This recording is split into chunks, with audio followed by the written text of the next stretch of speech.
Definitely a bullpen piece. They definitely got a major league reliever for him. And I will say this, too. The way as good as Tampa Bay is with pitching, they're great. The fact that he was part of their bullpen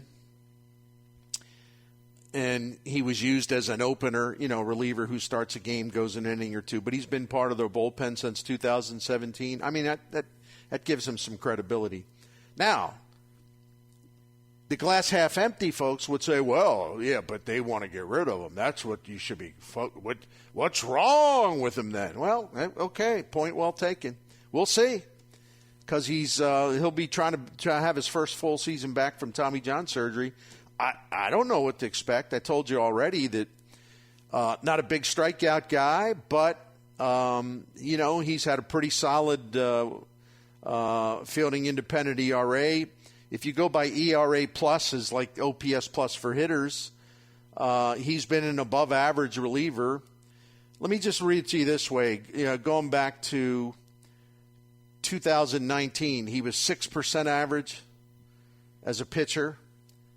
Then in 2020, he was 89% above average as a reliever. In 2021, when he was an all-star guy, he was 115 points above average. In 2022, he was 18 points above average, the league average. And last year, he was 39% above league average. So I don't want to hear anybody say, well, this guy can't pitch. He can pitch, okay? I'd say a guy that has been above average as a bullpenner for 3, 4, 5 years in a row. And a couple of those years, he was way above the league average in terms of performance. I would say that, yeah, that's a solid pitcher to get. And I'm being conservative by using the word solid. He could be better than that. But you got the Tommy John bounce back, and we'll see. But, he is a proven commodity. I would like to see more innings on his ledger, but the year he made the All-Star team, he worked 72 innings. That's that's enough to be representative. So anyway, we'll see what happens. But so this is one of their moves they're making, rather than go bigger and bolder by spending some money on a couple, on one of the several elite relievers that are available. Nope, they're calibrating, because they saw the Phillies make the World Series, and they saw the Arizona Diamondbacks make the World Series, and they say, well, let's add those two teams together. Oh, they averaged 85.5 wins. Bill, Bill, here's, let me share this with you. It's going to take us about 85, maybe 86 wins. We'd be in good shape. That's St. Louis Cardinals baseball, my friends. That's Cardinals baseball. Let's see if we can get lucky. Anyway, Jim Hewer, before we take a break for Dan Dudorf, what do you got? Any reaction? I just go, wow, you got something for Palacios, who I didn't think was going to be much of a factor. Yeah, so that's good, yeah. That's my initial reaction to that, is that. Another note, and this was something that didn't matter until this trade with Tampa. But Tampa also earlier today traded Luke Raley to Seattle for an infielder, Jose Caballero. So I don't know, maybe they just need another outfielder because they moved Raley off their team. Yeah, you never know. Yeah, it could be. Hey, if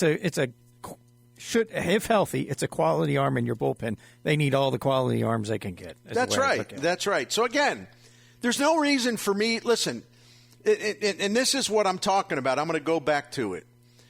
It's perfectly reasonable to say, well, I'm really kind of ticked off and I'm really disappointed that they're not being more ambitious and more aggressive and willing to make a larger investment to really, really upgrade their bullpen. That makes me mad, and it makes me frustrated, and it makes me disappointed.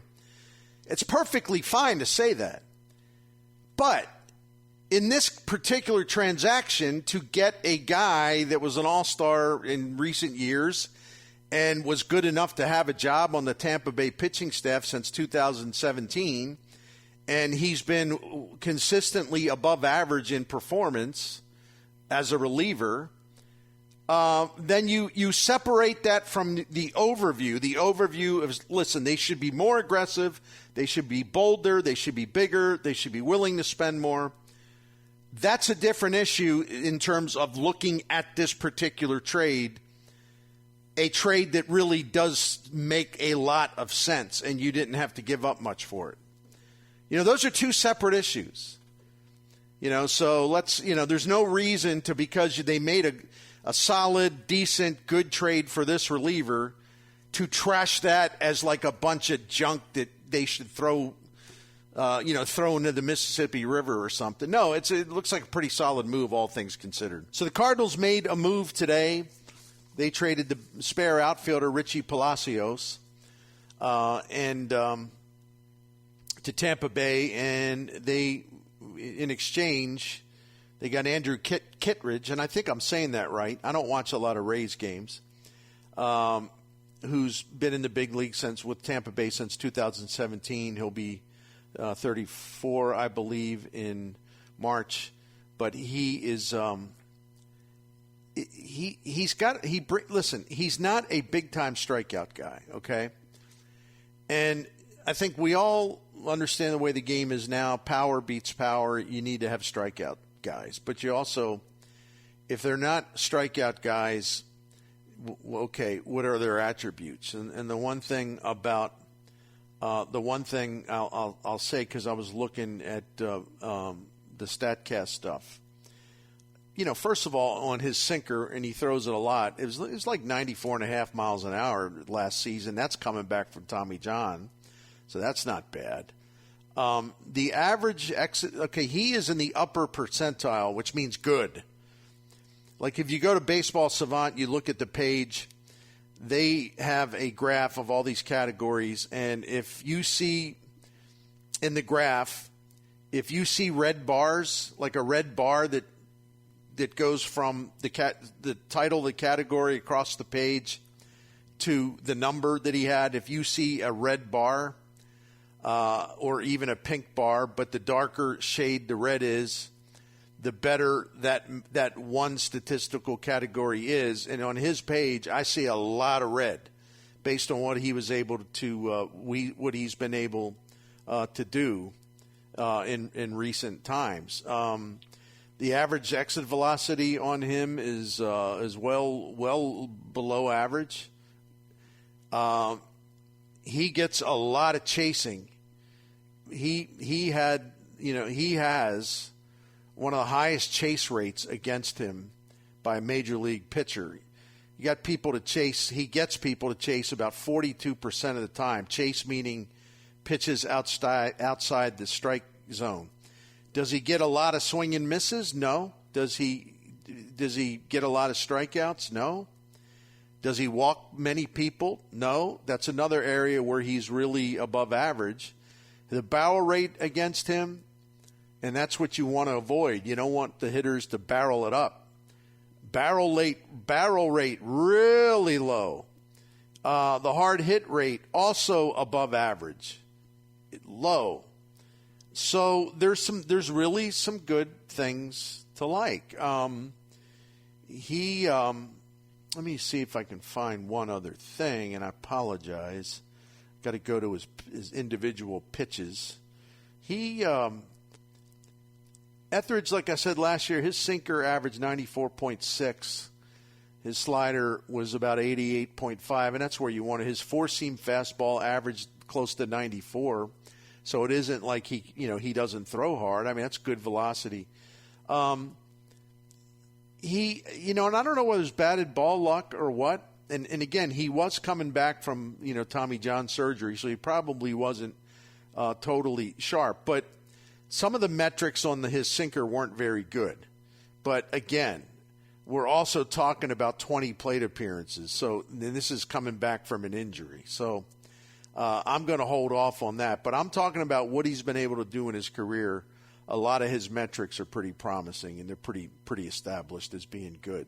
So that's kind of it's kind of like the way I look at it. Like last year, his sinker, which has been a really, really good pitch, and again, he didn't pitch that much last year, but his sinker's been a really, really good pitch, and it was a below-average pitch last season. But his slider was above average. His four-seamer was exactly average.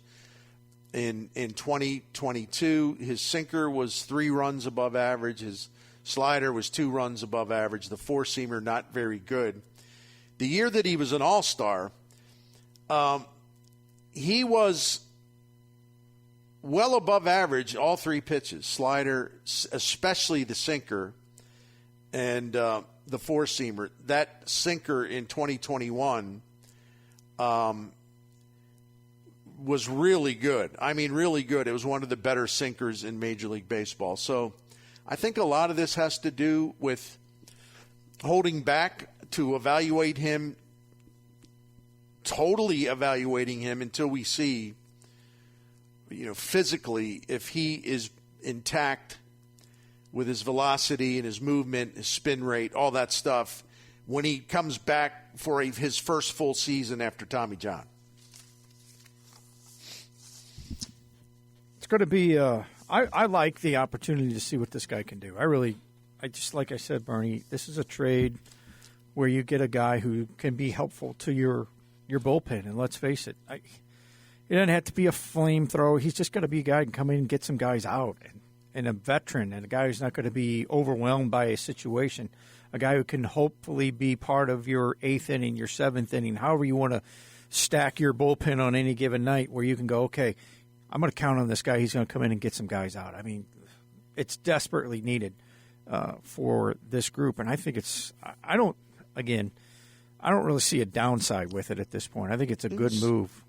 Solid piece for your bullpen, unless, and if he can't get that sinker back up to in terms of quality the way it's been, then my evaluation of him will not be as positive, because the four-seamer has not been a strong pitch in recent seasons. Maybe 2022 was a plus pitch, but it wasn't great. So without that sinker, he's vulnerable. So that's going to be, to me, the key to everything. That sinker bounces back to previous levels with the Tommy John as the X factor coming back from that. You would expect it to bounce back, that pitch to bounce back, because he's still throwing it hard. But as Adam Wainwright explained to me one time, and I'm trying to think who else explained it, I've had Matt Morris. We had a long talk with him about it after he had Tommy John. And Waino, after he had Tommy John. Their first year back, they threw hard, but there was just something missing. They didn't have that bite, that snap that they wanted. Yep. It just wasn't the same. But over time, it was all restored. But right away, you're not always like where you were before the surgery. Even though you're throwing hard, the quality and the movement and the bite, the sharpness, it can be lacking. So that's where we're going to see where this guy is. Can't tell now, but once he starts to pitch, and regular season. Anyway, that's that part. The other thing about the Cardinals before we take a break, I wanted to mention. This organization is just absolutely confounding. Their messaging and their dissemination of information and their transparency and even their just being just kind of straight shooters. It's been awful for years, and it's getting worse. The longer that Mozeliak stays there, the more he becomes like, I don't care. I don't feel like I have to say anything, and I'm not going to say anything. He's probably a little, he's probably tired of the media, telling the truth about certain things in terms of his performance. And I get it, and I can tell what he's doing here lately. You ain't going to get nothing by me. I can read those tea leaves like better than anybody else. I see he's kind of cultivated someone to get some of the messaging out, and maybe the person that he's using for that hasn't been as hard on him as like others, right? Yeah. So it's like red flag. I can tell what's going on here. All right, that's fine. He's found the person that's going to write sympathetically and all that stuff. Anyway, but this Tommy Edman situation is the latest. It's an embarrassment. They ought to be embarrassed, but they're not. I do believe that other than the Contreras thing, and other than the fact that they couldn't even try to make an excuse or run away from their malfeasance, their negligence in terms of their starting pitching last year, getting it ready before the season, they had no chance to own up to it. They have no choice but to own up to it. But I was looking at Twitter, a couple of the media people, Jeff Jones over in Belleville was one of them, talking about how Mozeliak was asked at the winter meetings. He was asked on more than one occasion about some of the physical issues with some of the players.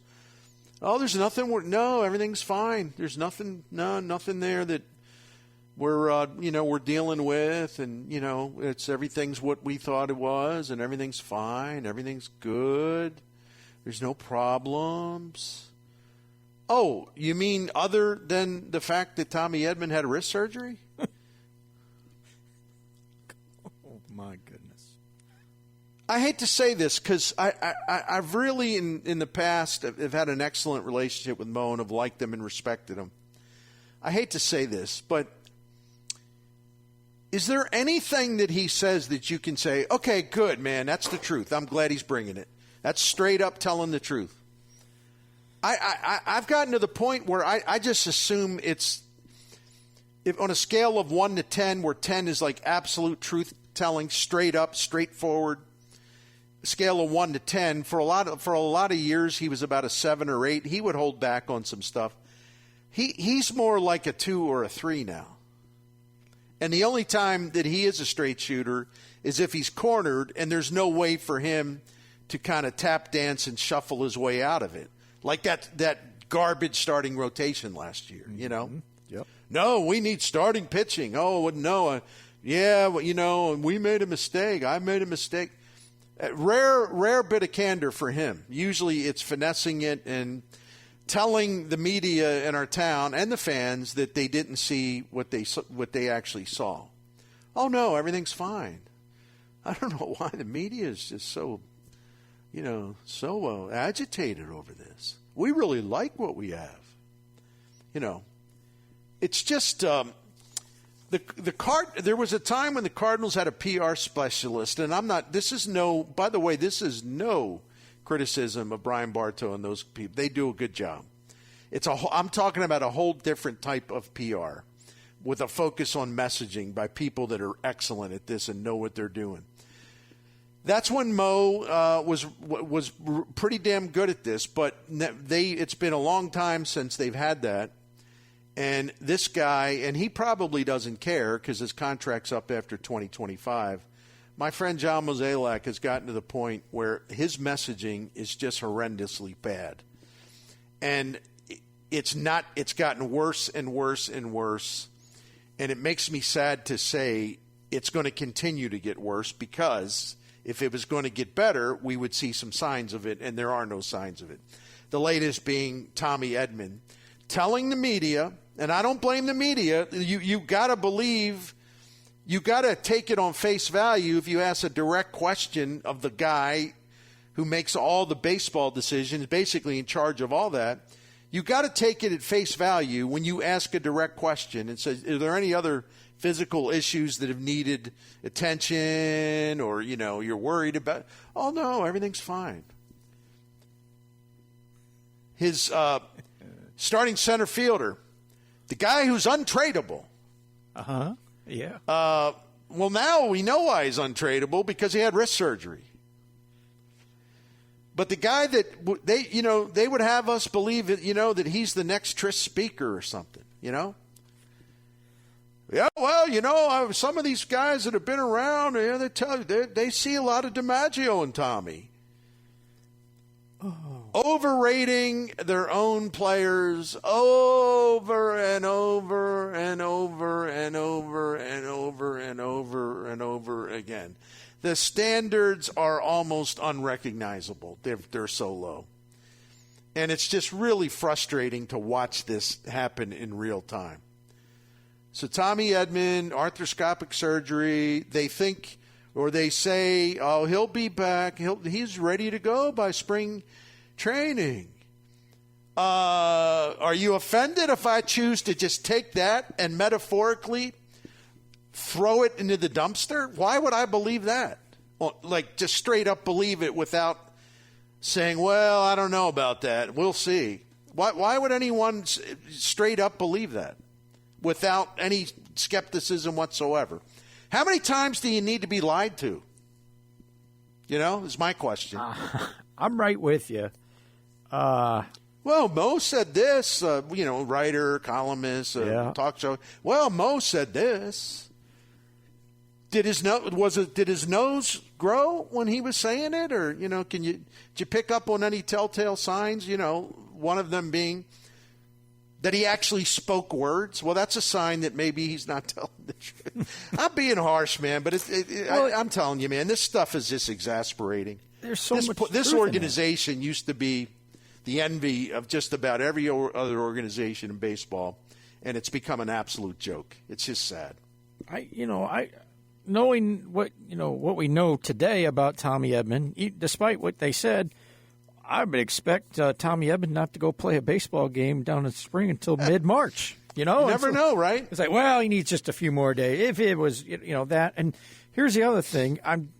As this just came out recently, I was like, oh yeah, next weekend, not this weekend, next weekend is winter warm-up. I wouldn't be surprised if we see one of these pitchers show up and go, well, why is his arm in a sling? What's that all about? What happened there? Right? Yeah. I know, man.